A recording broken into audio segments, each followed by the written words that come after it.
Welcome to Who Knew. We are fans of the current series of Doctor Who, and here we discuss our likes, dislikes, and insights into the modern regeneration of the show.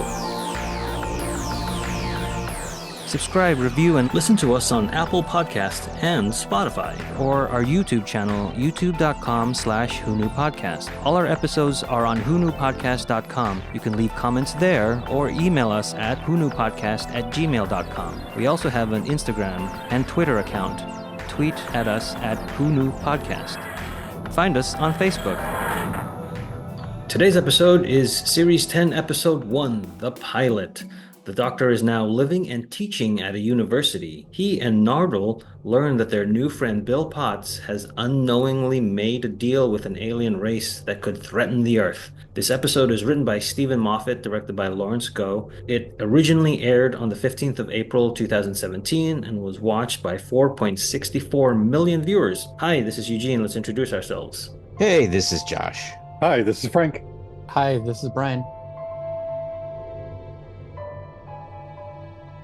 The Doctor is now a professor at an English university and has been there for at least 50 years. He's well liked by the students, and many attend his classes just because they are awesome. He calls Bill Potts into his office. He wants to know why she is attending his lectures when she is not even a student. She doesn't give him a clear answer, but asks him why he picked her out of all the people who shouldn't be attending.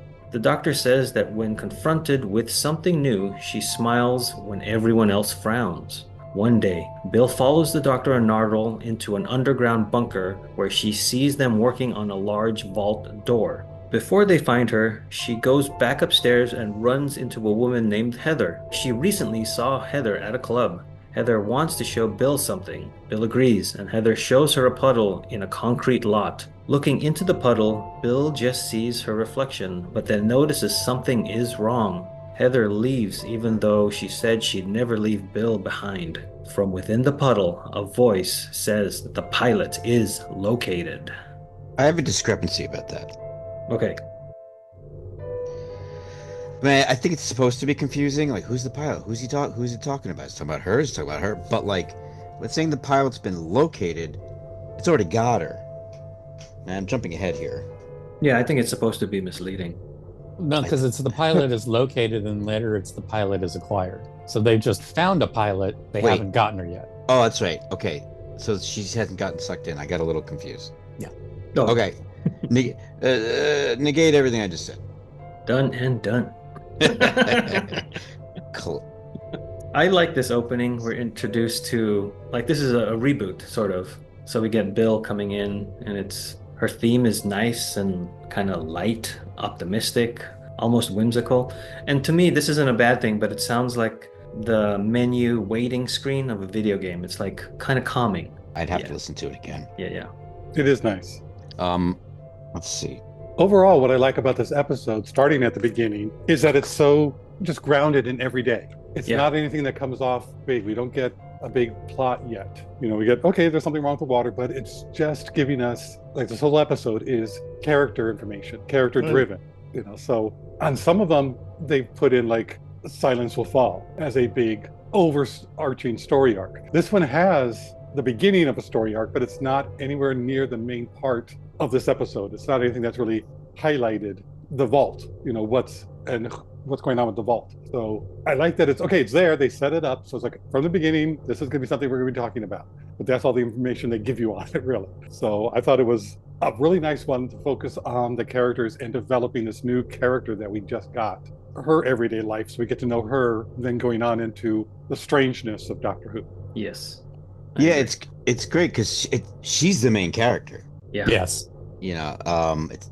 But it's not Dr. Light. It's very Dr. Present. So, but to digress for a moment, I love all of the visual gags with the fan service with all the screwdrivers and the pictures on the desk. Mm-hmm. I mean, there's a lot of other little things too, but it's really painting the world of the Doctor. Like, and if this was the first episode you'd see all those things, you'd know they meant something, but you wouldn't really know. It's just sort of a weird, like Doc Brown's garage. Yeah. But then, like, if you were to continue to watch and be a fan and stuff, it would, oh, that's the picture. It's almost like this could be I was waiting to say this till later, but I'll say it now. I have a theory I want to put into practice maybe where like not only is this possibly a great episode, first episode for someone, but that this whole season could be a great place for someone to start watching the show in general. Yeah, I can see Uh, that. I haven't seen it since I originally saw it a few years back, but I am going to keep an eye on that track. Yeah, that was one of Moffat's goals after Clara left. And what you brought up, Josh, is something that we brought up in our season 8 overview episode, where everything is kind of there's a lot of Easter eggs, but they feel like, oh no, am I missing something? What was that? Where in Right. here, it's set dressing and it's not really a spotlight because Moffat talked about how the pictures are there because that's what a professor would do. It has pictures of your family, and then the screwdrivers are put into a mug, like you have pencils and pens in a mug, so it's not super innocuous. You could get a little nerdy about it, like, well, why would he have all those screwdrivers? Some of them were destroyed, but whatever. He bought them. Time there you go. traveler. Yes, yes. I mean, that's the great part about it. She didn't pick up a pen or a screwdriver to look She was at. about to. But it's Yeah. like even that, I think the editing of that is, yeah, that's not important. That's just the dressing to give you the feel of a person with history, Yeah. which is great. And then they have the doctor playing the Beethoven's Fifth again. That's right. I don't mind it in this one. No, this one, I agree. I mean, Yeah. this scene is great at quickly, succinctly, and well written, introducing everything you need to know. Yeah. Introducing Nardole, and there's something weird with him. Well, now he's a robot apparently because he was decapitated before. No, his body always was a robot. He just needs a tune-up. It's been 50 years. I just find that funny. Like, okay, we don't need to know what happened. Well, Dr. Mysterio, he was there, so we knew they said it about there that Something the doctor brought him happened. back. Yeah, but we didn't like really know. And I Right. think it's fine that we don't. We don't see the king, the red exosuit. Like we Right, don't see thank the head goodness. coming off and going into a normal sized body. We don't need all that. Wow. Wait. This is history in the making. Eugene says, just tell us, don't show us. Oh, but they did show us with the No, little. I know, but they didn't show that whole thing, and so I Yeah. just think that's ironic. Like, yeah, that one you didn't need to. That one, I fully admit, like I agree don't with care. And another quick, like, super nerd Easter egg is that Beethoven's bust is also in his office, and so he plays Beethoven's Fifth in the guitar riff. But then he also had that same bust in Before the Flood when he explained the bootstrap paradox of how did Beethoven come up with his symphony. So I'm like, that's really super nerdy, but at the same time, if you don't know about it, it's just the professor's decor in his office. Yeah. Yeah.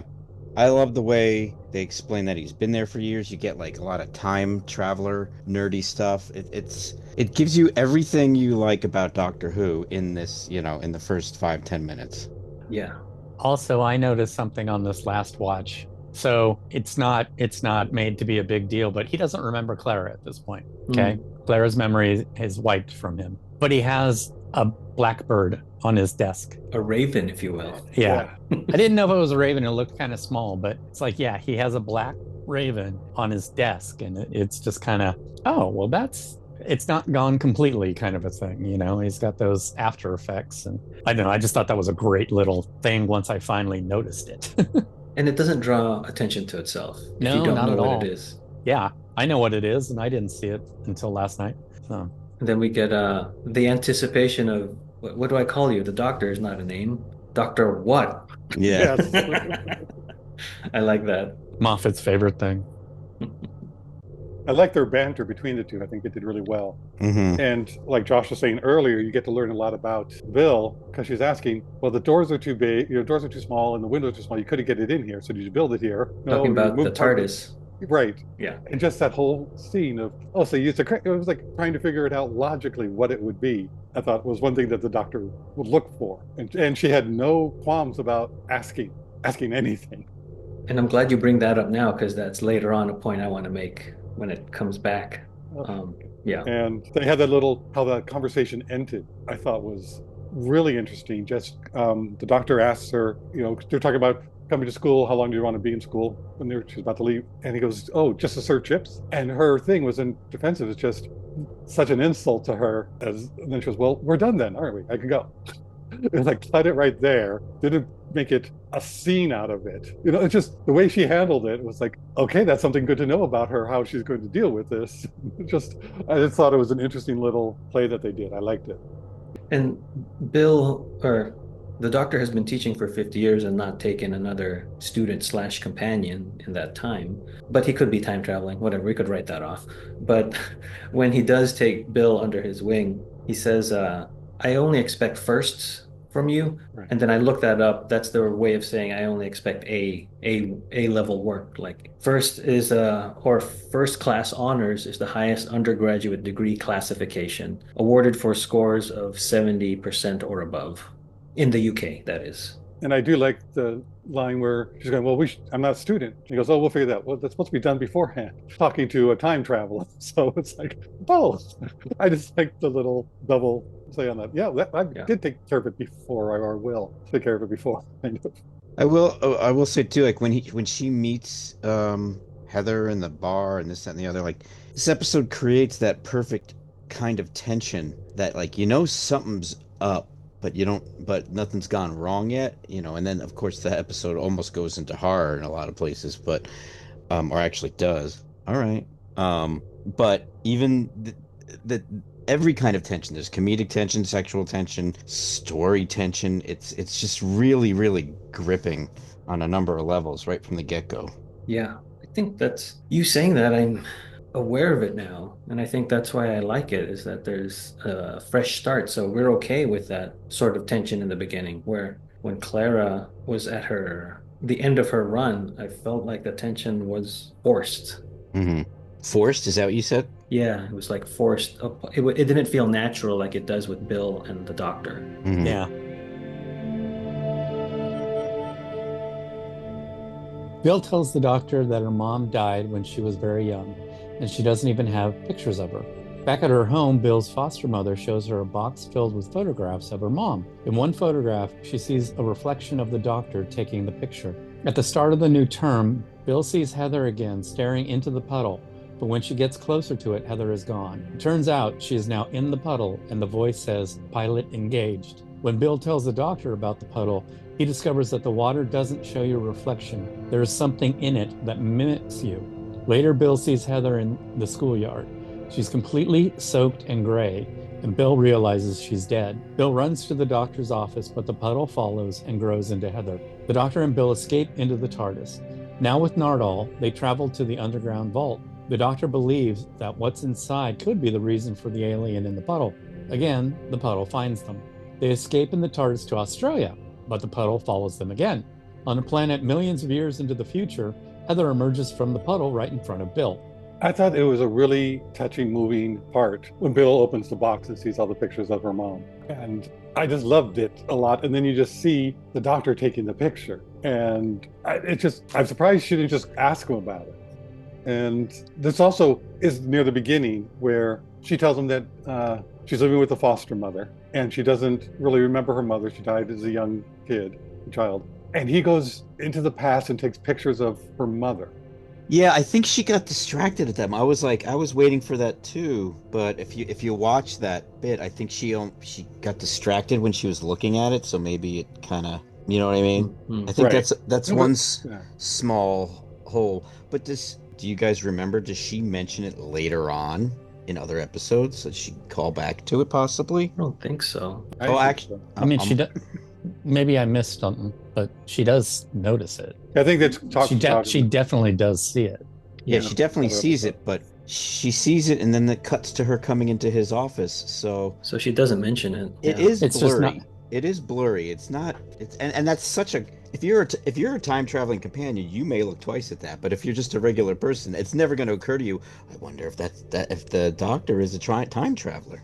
True. When I see weird things in magazines, I don't go to that conclusion.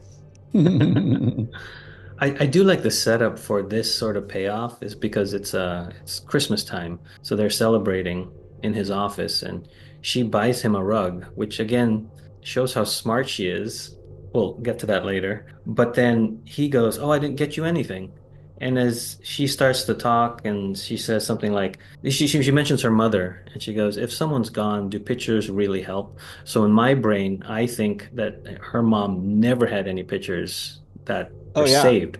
And then so the doctor, being a time traveler, goes back and makes her mom more warm to the idea of taking photos. So some of those photos could have been from her biological father being taken of her mom, but not all of them. And then that's why you have the one with the doctor in the reflection. And I have it's a like feeling. that's his Christmas gift to her because he didn't get her anything. And also, this really isn't changing much in history because he would have just put that box in there like Yeah. the night before. That's Or when. years and years before. But I don't think because that would be Oh, it too would have been risky. found. It would have been found. Yeah, it would have been too risky to be found early and changing history and Yeah, stuff. yeah, yeah. So, but since the mother's died, nothing can change with her photos being taken. Right. And then Bill finds the photos in the present, Mm-hmm. and everything just goes on. Nothing gets altered. And I also like the way that you can take the look of the doctor as she's mentioning about photographs, and the doctor kind of has not a squint, but it looks like he's reacting to that specifically. But Mm-hmm. sometimes I take it as he's reacting, "Oh, I can get her that gift." Yeah, well, No, I think, yeah. Yeah, I think so. Well, also too, he's reacting to everything she does in this episode. So, Yeah. like, it can be interpreted. I That- think you're right, but it's rife with of him. It's rife with moments of him observing her. For sure. I also really laugh when it's like, oh, doctor, there's this puddle. There's this puddle. There's this puddle. Look out the window, see the doctor running, and cue the theme. Yeah. And it's kind of late in the episode. It's about 15 minutes in a 40-minute epised. Yeah. But Well- it's very much you're anticipating it to kick in. And when it does, it's just like there's the theme music, there's the running. Well, I thought the pacing of that was good to build up the story for that. I liked it. Well, it's also setting up the whole season with her, especially since we know what happens at the end of the season. And now that I'm thinking about it, the plot of the episode is quite simple. The monster shows up. Mm-hmm. They run over here, it catches up. They run over there, it catches up. They run over there, it catches up. And then they figure out how to stop it, and they stop it. So, Yeah. like, it is very light plot-wise. It's just spooky and I don't want to say confusing, but it's like Atmospheric. I would say. mysterious. Yeah. Like it's not easy to figure out what actually is happening. But it leaves plenty of room to set up all this rich character stuff. There's also a this lot is- of humor this is- too. Yeah. I was just going to say it's not a plot-driven episode. It's a character-driven episode, Yeah. 100%, which is, and, it's extremely simplistic, but at least it's done well because, Moffat could overdo that a lot. And speaking of that running, once we get it, the doctor runs kind of weirdly. And then Bill comments on it. He's like, "Why are you running like with a penguin with your arse on fire?" Yeah. And he goes, "It's ergonomic." It's, yeah. As we were talking about all this atmosphere and character stuff, there's this humor that is just, it's nice.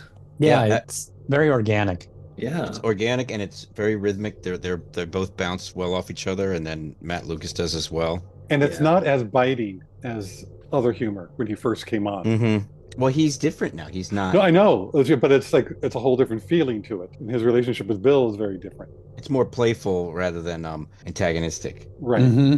And hey, I'm just looking at a picture of Bill in some of her wardrobe outside the chain link fence when Heather is at the puddle, and she's wearing like a checkerboard thing with a face on it, and the eyes are two different colors on her Oh, wow. shirt.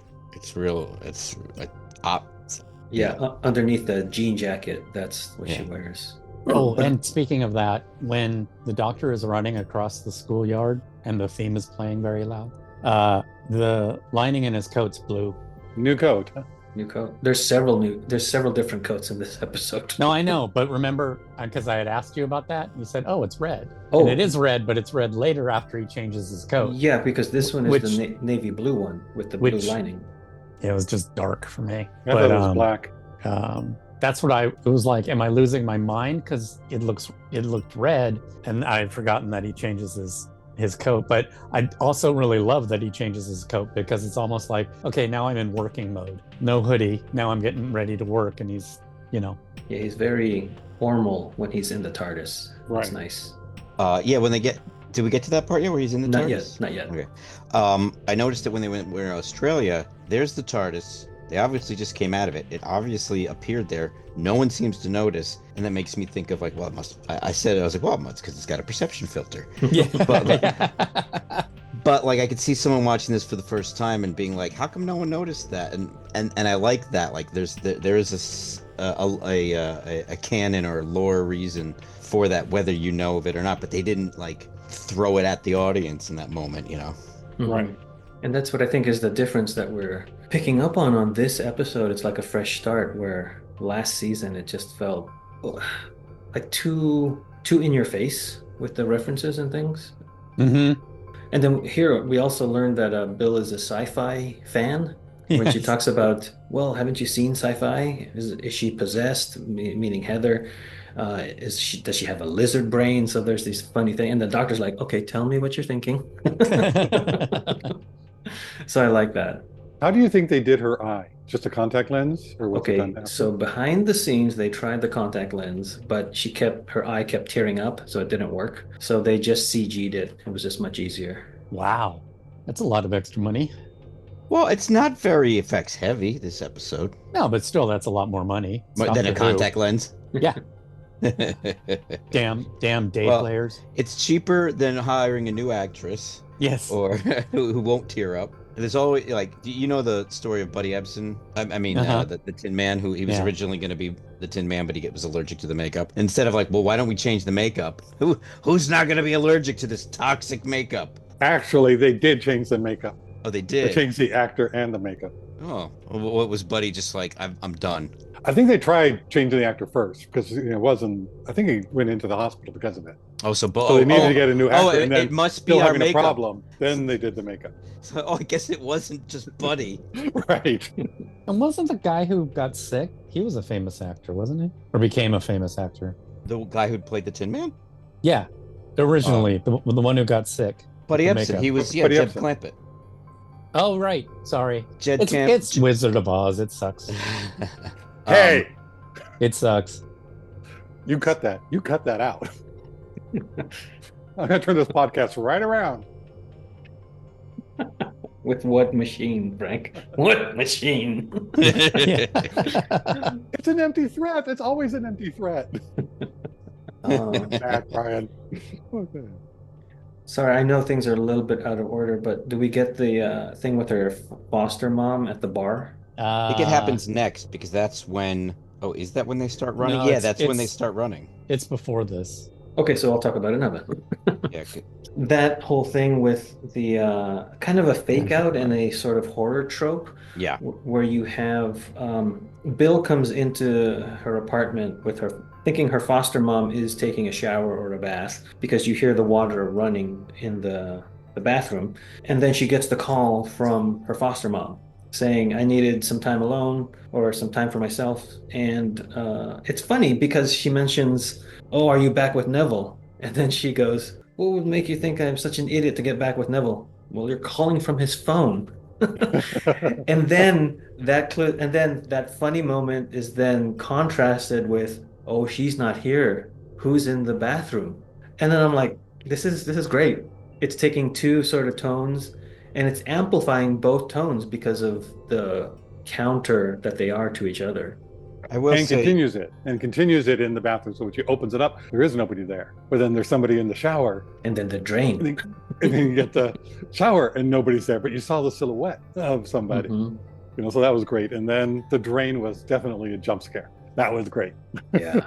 And has she ever seen a sci-fi movie? She touches the water.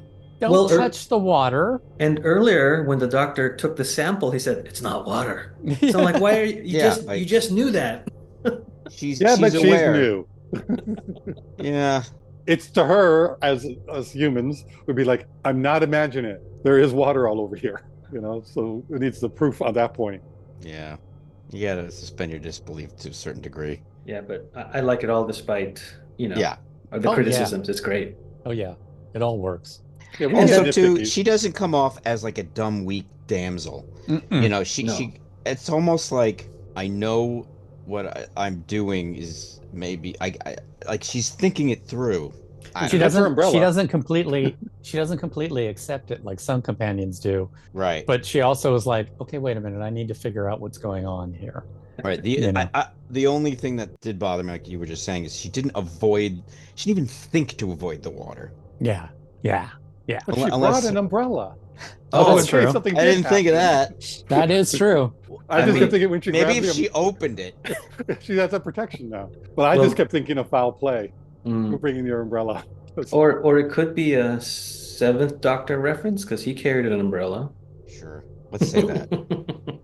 It's More fan not because service. she didn't meet her or meet him.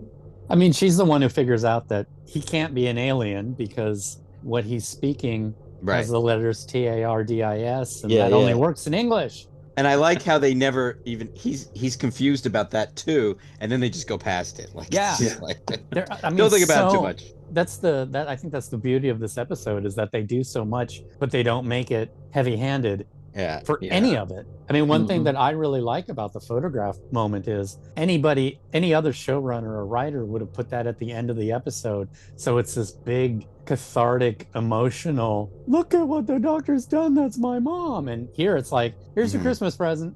And then we keep on going with the story. I really Mhm. like that. Mhm. Well, this whole doctor is about not being emotional, or or making a point not. No, but I'm saying that I mean emotional from a viewer standpoint. Yeah. No, this is jumping the gun here a little bit. This is a perfect episode of television. Mm. Since you're jumping the gun, I'll jump the gun a little bit because you guys were talking about the TARDIS thing where Bill figures out that he's not a human, an Earthling, and says something like, "Where are you, from space?" Then the doctor goes, "Nobody's from space. I was born on a planet, just like you. Yeah. Nobody's it- born in Was it space." this And then- planet? And then he No. has this weird hesitation, well, how do I want to answer this? Yeah. So I bring that up to show that like they breeze past the whole TARDIS translating English thing, and then they address the whole "Were you born in space?" And then they take some time to dwell on it. I like that. Yeah. No, No, I I was only born work in in space. Gallifrey. I was born on Gallifrey. I only work in space. I only work in. Did he say that? Did I miss that? Or did you? No, that's a Kirk. Star Trek thing. Oh, that's a Star Trek thing. You know, I'm from Iowa. I only work in space. Very good. She hasn't gotten into the TARDIS yet, right? Not yet. No, Oh, yeah, you no, said yeah, they she went does, to she does. Australia and everything. Yeah. Okay, so that moment, again, we're waiting for these moments to happen with a new companion. Anytime we get a new companion, we want them to meet the doctor, get used to his weirdness or her weirdness, and then take a trip into the TARDIS. And this one, talking about the scene with the comedy, with the phone conversation with her foster mom, and then the horror aspect of like, oh no, who's in the shower? So all of that leads up to Bill going into the TARDIS, which I think is great because it gives you this moment like, yes, get into the TARDIS. It's safe. Go there, go there. Right. Because we're Mhm. viewers of the show, so we know that to escape this puddle alien thing, go inside the TARDIS. And then the doctor says it even he says, "You're safe here. You'll always be safe here." And I was like, I really felt that in that moment. It was really Mhm. nice. Don't forget rule number 1, though. I don't know about it in this case. I think he genuinely believes it. But then also, she's commenting on the door, like the door is made of wood. How can that protect us from water? And then she's very practical, and I like that. Yeah. And then No. even the jib crane shot that goes from very darkly lit from the windows outside coming in, and then as it goes behind Bill, it lights up the whole interior console. It was just a wonderful shot. That was a great shot. Yes. And my favorite thing about this scene is the music swells and how dramatic he's trying to be, and then like she just has a practical statement with that totally kills his buzz. It's a total buzzkill on his dramatic theatrical is what I'm trying to say. A theatrical presentation of the TARDIS. Yeah, she says, "It's a posh kitchen." Mhm. Oh, yeah. Did you run out of money? Because it's all metal and then Right. the doors are wood. Yeah, that was clever. And that shows her logic thinking. It's like right away, she's like, oh, it's a knockout because you put something you built it. This is just the front. I mean, she's that quick that she would get all that of how this could happen in her reality of what she knows. But she's still open to other things. Because then when it starts moving, it's a lift, you know? So that even gives it again, which is great.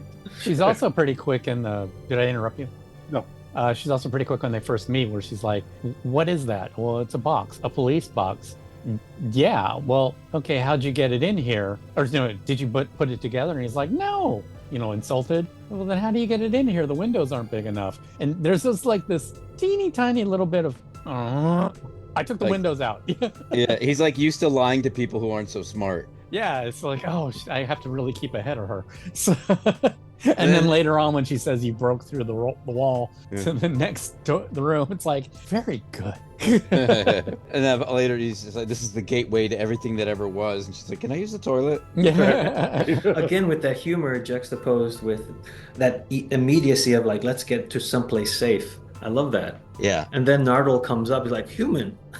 And then he goes, oh, she needs to go use the toilet. Give it a minute. Yeah. And that didn't need to be said. It was funny. Even robots can, even robots poop, like the book says. But I also find it funny that the TARDIS's toilet is next to the macaroon machine. Yeah. I'm gonna rewind a little bit where Bill's gift of the rug is now used. It goes underneath the TARDIS. Mm-hmm. So it's a non-verbal thing where Bill notices, and I'm like, she's smart. I like this. Mm-hmm. Mm-hmm. He also likes the rug. Yeah, because he kept it. He kept the rug. Mm-hmm. Yeah, I liked that a lot. And I was a little surprised with you're running away from water, so you go to the ocean. That one got me. Yes, Australia, but it's still the ocean. Australia, a place that has more desert than water. Almost any other country. And misses it. It goes to, right. You know, it goes to the shore. I mean, it's easier to film, yes. Right. He's showing off. That's what's going on. Did we get to the part where the water monster gets to the vault, or no? Yeah, we're past that. We're past, yeah. What I like is how Bill says, like, this thing's been here for years. Like, it's on in the universe. Like it's not after this. This has been here forever. So and it has that look too. Like, it doesn't look like it's got a sci-fi look to it, but it doesn't really stick out from the background as well. Yeah, she has a good point. Yeah. And now that I'm thinking about the water too, and Doctor Who uses this a lot. It's using something that's every day we're very familiar with that could kill us. Mm. Yeah, I love that. Like, don't blink. Corner of your eye. So here's one under the bed criticism in this love sandwich that we've been partaking. So we've seen this done before, and he does it for two things with Waters of Mars with the flood, like constantly wet. And then the repeating of Heather, Midnight, that creature did that. So I'm like, you're doing two things instead of just one reference. Mm-hmm. Mm-hmm. I definitely thought Waters of Mars, and it did going repeating. I got that, it flashed in my head, but it's like it's done differently, and it's still a basic plot. Mm-hmm. So he didn't go to, yes, he's reusing some ideas. They worked in this story. It wasn't like they just did it because, oh, that's the trope that we use, oh, let's throw that in, as some other ones have. And the villain's just, one-dimensional. It's like, okay, they actually made it work. So I can give them that. There are only so many elements in the universe. And probably water might have been the cheapest to do practically like that. Yeah. Space also, oil. She never moved outside when she was Heather, except for in Australia. But mostly, whenever you see Heather, she just forms and then goes back into the water to move down the stairs, to move to a different location. Well, she moved in the park, like she was like floating towards her. Yeah, that was creepy. I didn't notice that until recently. Yeah, they said they put Bill when she's at meets her at night. Yeah, Bill takes a few steps towards her, and then she like floats toward. It's very subtle and very, very subtle. Yeah, and behind the scenes, they said that they put her on a dolly, and that water was practically on her, and that was her not blinking, so they did not have to remove her blinks. So she got used to it pretty well. Wow, and quick.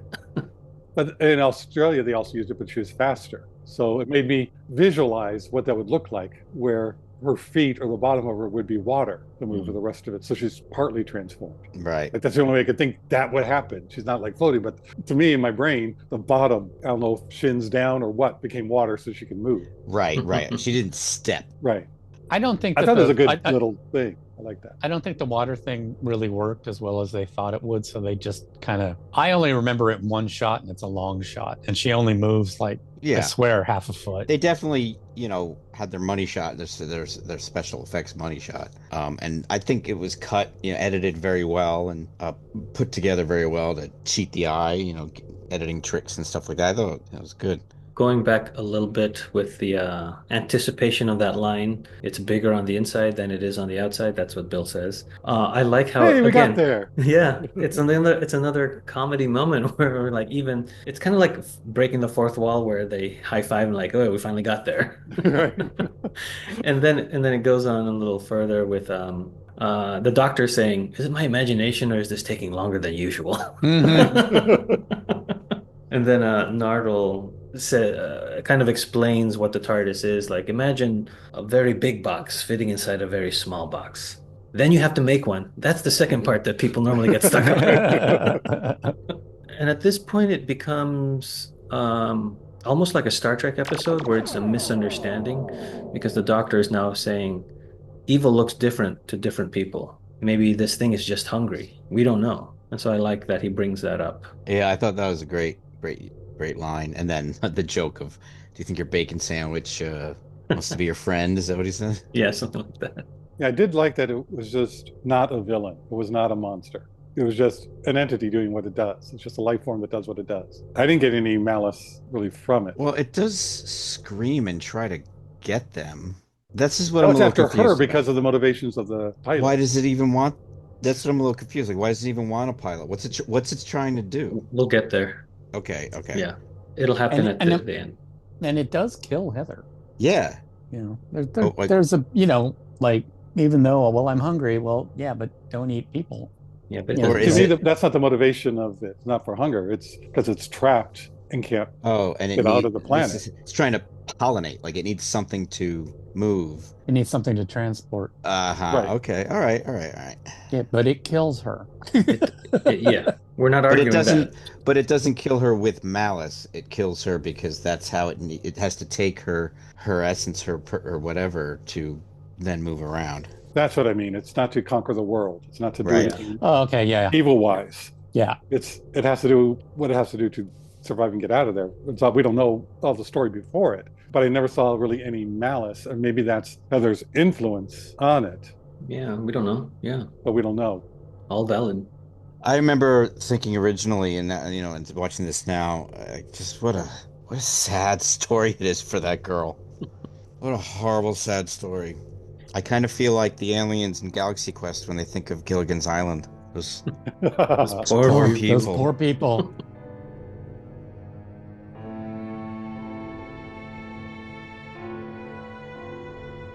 The Doctor has a plan.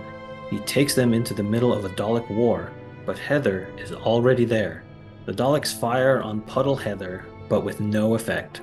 Bill realizes that this is following her because Heather told her that she would never leave Bill behind.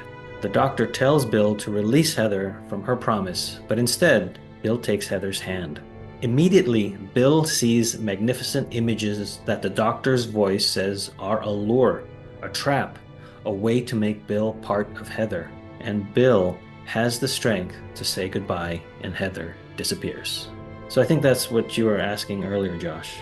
Even all those lure images are of her and Heather. So there's something of Heather there. Either I'm not sure they're using, but because there's a feeling, they get it.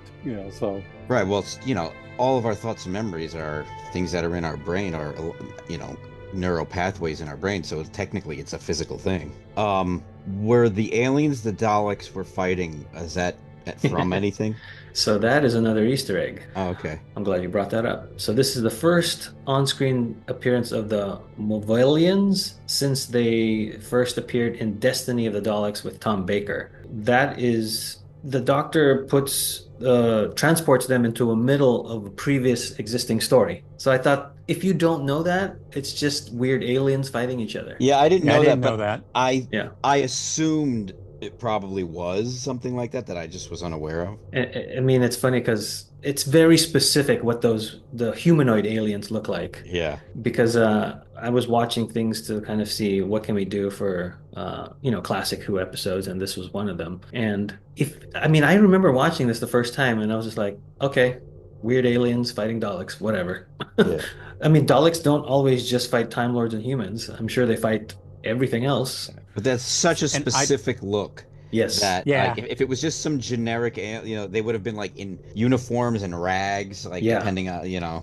But I bring that up to say that on my first viewing, it didn't occur to me to like look that up. It's just like, okay, Right. there it is. It's different. Right. And But they do have a classic Doctor Who look. Yeah. I always wondered how they were able to travel through time and space. Because on that planet that they landed on, that Bill got to go on a new planet for the first time, her head came out of the water, and that was just eerie because she kept her eyes open the whole time. And that just was wrong. That was so, yeah. But how did they get there? The entity, whatever. And it reminded me back to the beginning of this episode, where the doctor's saying movies are just made up of still images, moments. And think of it as a city. So there's when you're born, there's where you die, there you had your first kiss. So like, I wonder if, since that's the way he constructed it, that's the way the water is able to go around the city to find and get him. okay. Because I can't think of any other way that it knows instinctively or has the power to time travel unless it sees time the way they described it at the beginning of the episode. Yeah, he says, so imagine if all moments in time are happening at the same time. Right. He says something like that. Which is why he's able to travel through time. And it's just sort of weird why this water could travel through time on its own. It just seemed, I don't know of Maybe any because beings in this universe of the Doctor that they have that innately in them to do. Well, maybe it wouldn't have if it wasn't. It only did because it was following Bill. Like, Right. so it's not like That's it's not really described, but it is like you said. It's all the moments of time laid out all at the same time. I don't think it was the monster's conscious choice. I'm going to use my time travel abilities. It was just following the energy. It takes its promises to people that it just met very, very seriously.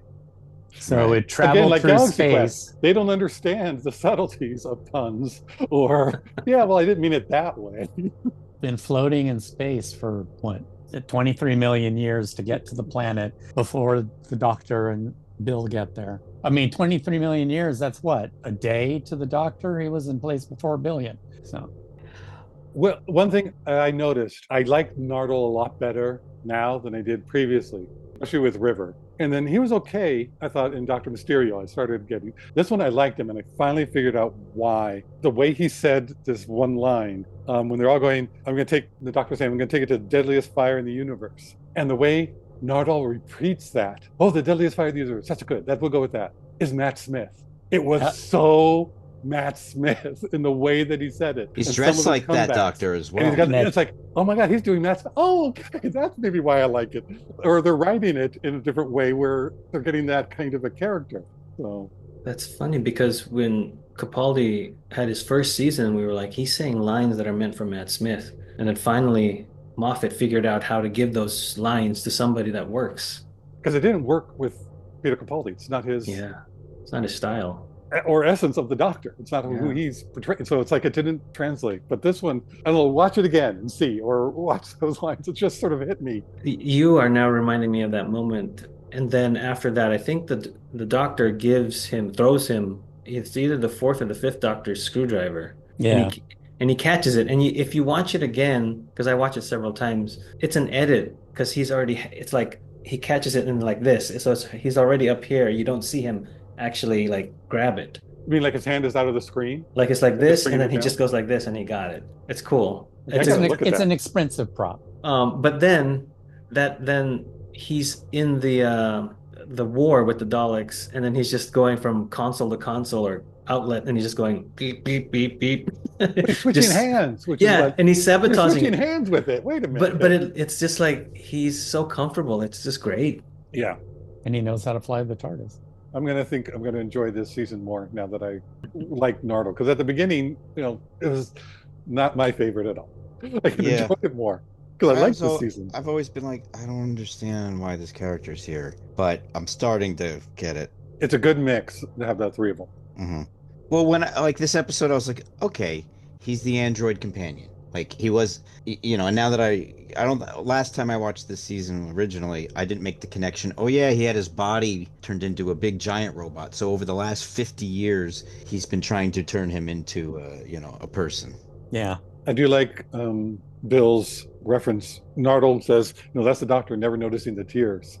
Mm. And Bill's response Right. of, "I don't think they're mine." It's just done well. Just a little Yeah. bit of And sweetness. That's just that much without going too syrupy or drippy. It's like, oh, I didn't mean drippy.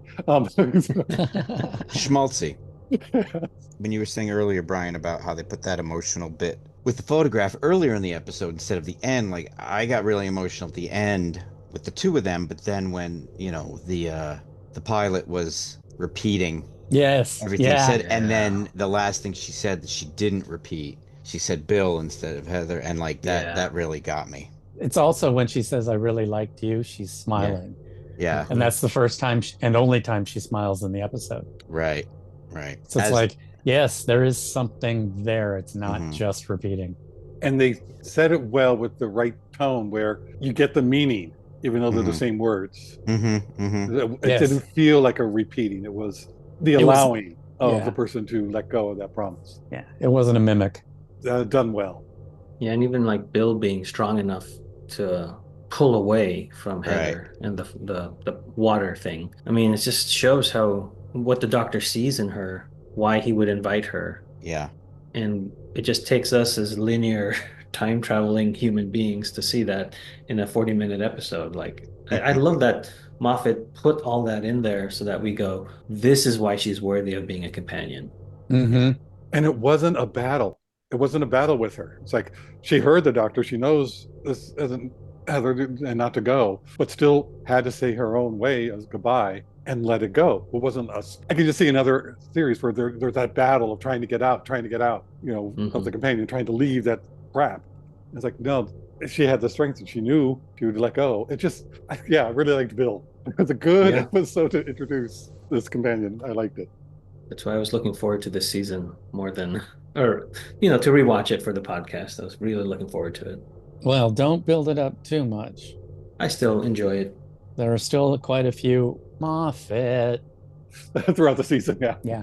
But it was just such a nice change. And like Josh was saying, it was a great restart, basic, kind of storyline, but gave us the stuff that I know we on the podcast like, a little more of the character development and showing us why we should be interested in getting us invested in these people. Yeah. And I think it's one of the best versions of the Doctor in portrayal of like, this is who this Doctor is. So if you watch this episode, you really understand like what you're going to get. Mm-hmm. I also, one little thing from the beginning is I love that everybody loves his lectures. Yeah. He's very popular. And, even when he was a grumbly, old man, I guess, I would have loved his lectures, but now everybody loves his lectures. It's like, he has changed. That's exactly what I was just going to say. I think that's sort of also a character progression over these few seasons with him, is that he's now likable. Yeah. I mean, he still doesn't abide stupidity and stupid people. No, but he can engage with humans in a really good way.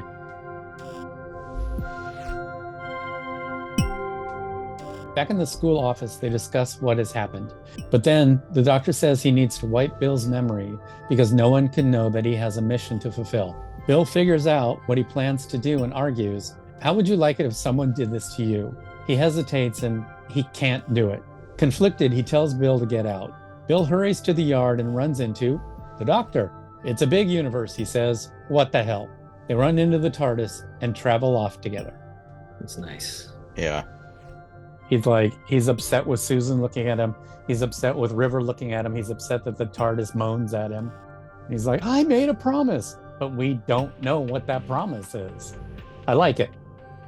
It ends the episode on a little bit more of that season-long mystery, and yet is completely organic to the plot of what he's going to do.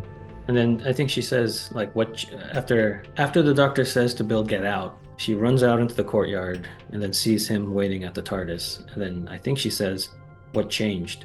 And then he says, time and relative dimension in space. So you could take that as the TARDIS telling him, hey, you should take her along. Mm. or he time traveled and thought about it and then came back to when she just left. That'd be funny if he like got in the TARDIS to go somewhere else, and the TARDIS brought him right there. TARDIS That'd be would do that. funny. I also I like that after she gave permission to let go of that promise, that's what he did. He's like, he's still going to watch the vault, but he's letting go of that promise of constantly being there kind of yeah. feeling. Or I was on a funny note, he was thinking, "Oh, I forgot to get those pictures. Got to do that now." But yeah, I like that. Again, Bill is smart enough to know what the doctor is going to do to her because she's a fan of sci-fi, so she knows Hmm. a mind wipe is coming. I just thought that was fun. Yeah. Oh, and when she says, because when I got to mind wipe you, I got to mind wipe you, Donna comes to mind, right? And then when uh, she says, "How would you feel if someone did this to you?" and Clara's theme is playing, and it's so sweet. It's like, oh, that's right. He doesn't remember Clara. Someone did this to him. Oh, almost like it was so long. Like I had a friend I went to the McDonald's with in college once. I can't remember their name. Yeah, that's kind of, yeah. Yeah, I just can't remember the detail. This show, I was thinking the other day, I was trying to recall something, and I was like, there's too much to remember with this show because you remember it one way, the first watch, and then you see all these different things. So it's basically like you watched a whole new show, and that just that onion layers keeps happening. It's just too many things. So have you Or gotten your mind wipe recently, yeah, I'm John? I may wondering, have be. you run into the doctor? Well, it's the pandemic. It's retro. Yeah, I've retroactive pandemic brain, and I'm aging. My brain's just like you don't have to remember that. Whereas when I was younger, I was like, oh, I have to remember these details of this television show. And now my brain's like, no, you don't. And well, just prepare yourself in a few years, your brain is going to be saying, remember what? Right? I have to remember something. I guess it wasn't important. I'm being evicted. Yeah. I own a house. This is not my house. How did I get here? Yeah. This is not my beautiful house. Oh, thank you. I totally forgot. In the montage in the beginning, when they're in the club, okay, and they just kind of, they do the swoopy thing and they stop and stare at each other. The song playing is from the early 80s.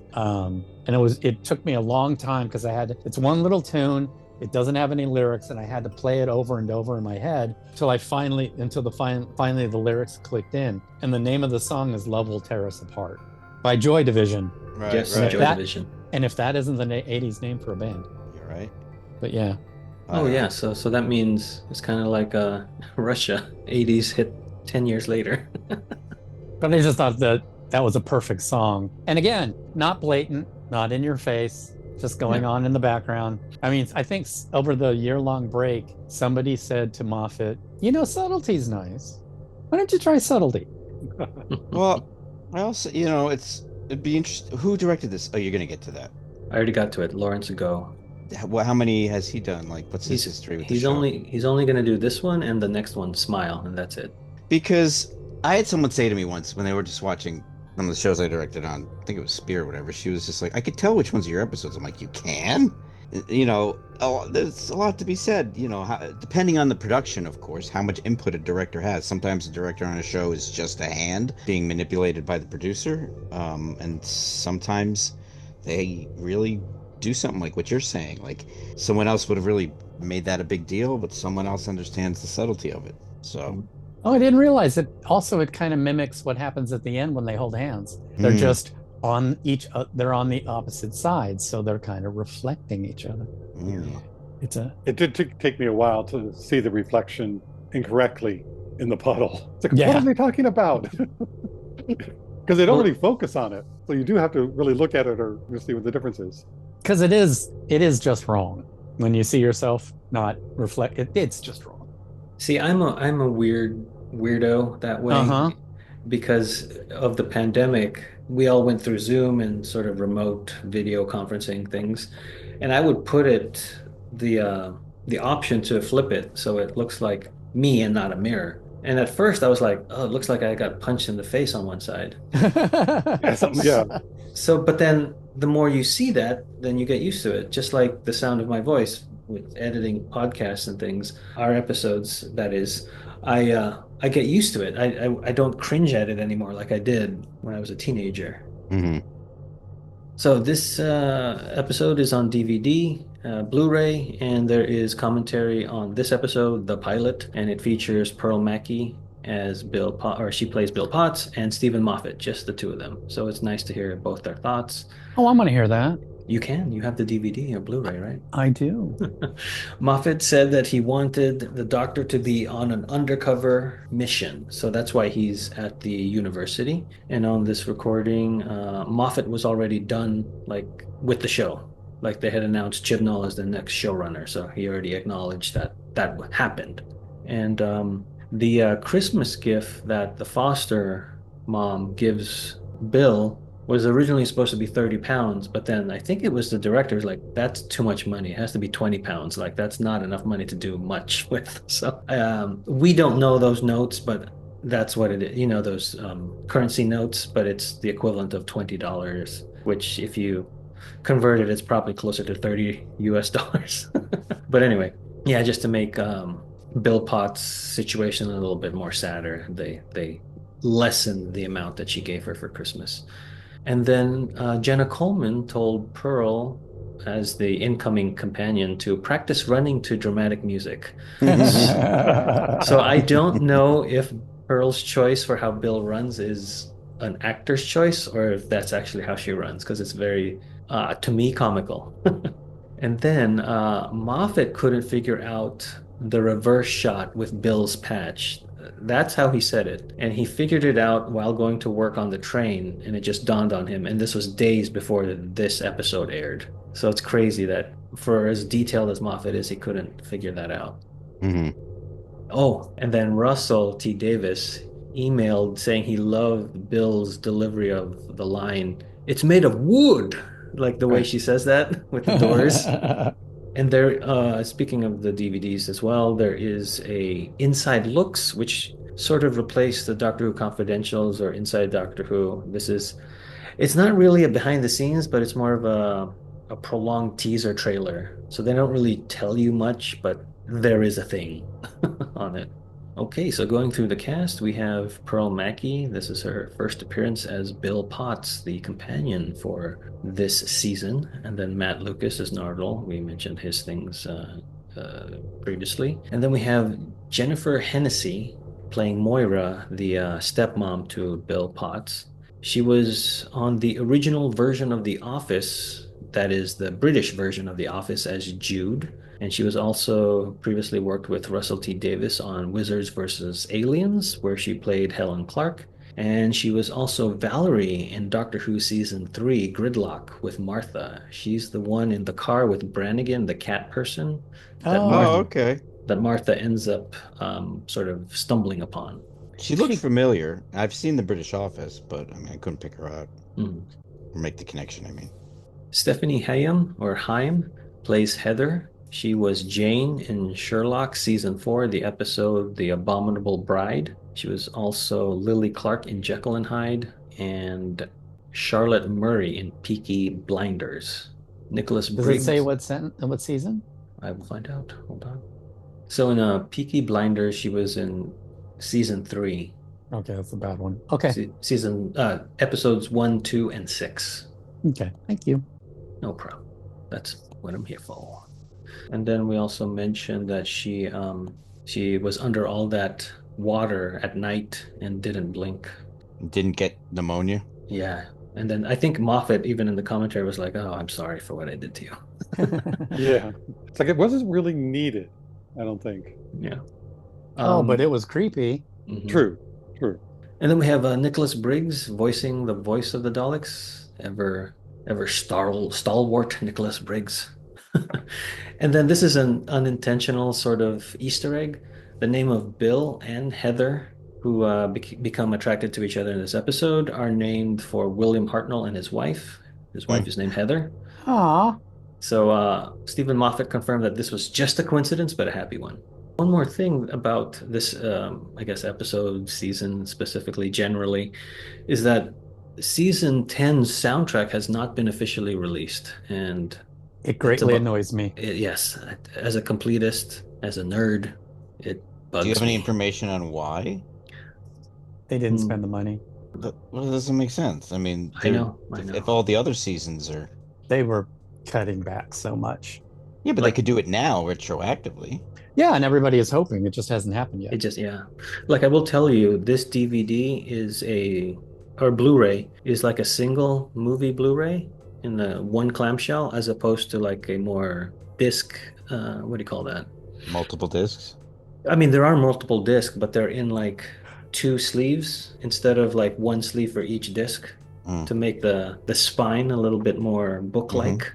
Mm-hmm. So that's a very noticeable difference in budget for this season. Yeah.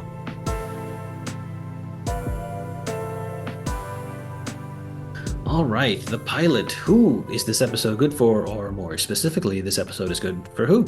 A new viewer, a casual viewer, a fan of the show, or a diehard? I'll say new viewer. I think anybody could just jump into this and don't need to have any backstory, and I think they would enjoy it. I mean, this isn't the greatest of all episodes objectively, but it's a good jumping off point. I would also think that it's good enough that it would make people want to watch more. Agreed. Yeah, there's no history in it at this point that you really need to know to understand or get majority of this. So I'd also say it's good for a new person, to introduce them. I agree. This episode is good for a new Who watcher. And Hugh. Yes, and anyone named Hugh. And like I said earlier, like I would think that this season may be a good starting point, not to then go forward, but like I think this is an insular season, especially considering he's a time traveler. So like you can watch this season, then go back to Eccleston season. And, I don't think anything leading up to this really affects season 10 that you wouldn't be able to follow it. Sure, there are Easter eggs and references, but I think if you watch season 10 first, they would feel like the earlier episodes were referencing season 10. Yeah. And there's no life-altering events in this season. Mm-hmm. There's not, I killed my entire people. Right. Yeah, I would agree. This is good for a new viewer. This episode has everything that I like about Doctor Who. It's got action, adventure, sci-fi, aliens, monsters, a smart companion, strong characters, or character things. I'm emotionally connected. There's humor. There's that warm, fuzzy feeling. And then there's also horror. So it's weird that this episode does what on paper shouldn't work. Like you shouldn't have all these things in one episode, because that's why we have episodes like Blink, which are strictly horror, and that works. But the pilot is like a wink at the audience, like, hey, you can jump in, or those in the know, you can jump in at this point and this is a fresh start. So yeah, the pilot is good for a new viewer. So that wraps up the pilot. Thanks for listening, stay safe, and we'll see you next time when the future becomes the present. You just listened to an episode of Who Knew? Our wonderful theme music is by Michael Grady. Find him on Facebook at The Universe Explodes. Additional music is by Damiel Paggio. Additional music by Paul Ohlers. All our episodes are engineered by Auburn, and you can find him at auburnbinkley.com. You can also find this show in several places. Follow us on Twitter at Who Knew Podcast. Subscribe, review, and listen to us on Apple Podcasts and Spotify. Or on our YouTube channel, youtube.com/WhoKnewPodcast. All our episodes are on whoknewpodcast.com. Visit our Facebook page. Please leave comments, reviews, and click like to support Who Knew Podcast. To listen to our show on your Amazon Echo device, subscribe to us on Amazon Music, and then ask your Amazon device to play your podcast subscriptions. This podcast is inspired by Doctor Who, the longest-running sci-fi show in history. And especially the revival spearheaded by Russell T. Davis. Thanks to Russell, Sidney Newman, Verity Lambert, Ron Grainer, and all those involved in the adventures of our favorite Time Lord. Your work continues to inspire and entertain.